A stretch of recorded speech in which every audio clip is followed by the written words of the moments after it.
Okay guys, hari ni ada sebiji motor LCV2 5 speed. Datang nak buat 3 barang add-on plug. Okay, jom kita tengok motor dia.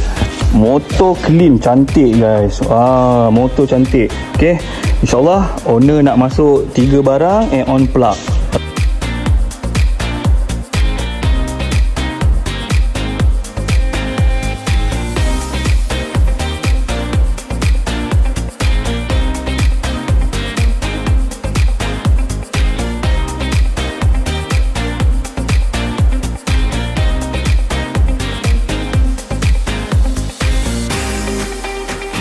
Macam biasa guys, coil plug daripada Umar Racing, tapi warna purple sebab motor ni carburetor.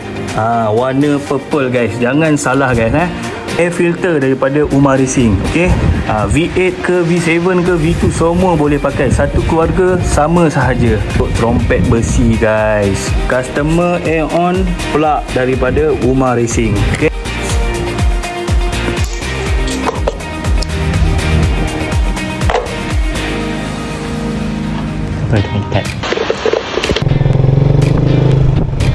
okay guys, alhamdulillah, jom kita try. Tengok ada koyak sikit ke tak ada. Woo.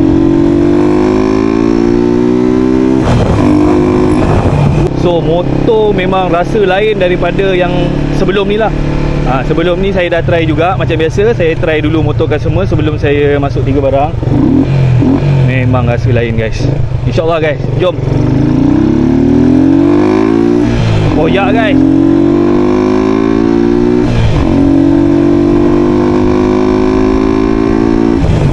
Okay guys, alhamdulillah motor smooth. Mantap guys.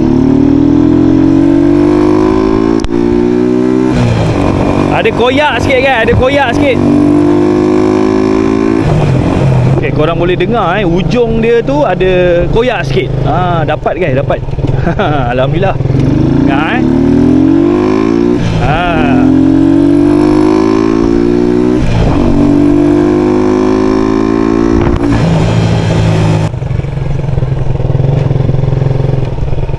Alhamdulillah guys, dah try. Ujung dia ada koyak juga guys. Alright, so kita boleh serah pada owner lah.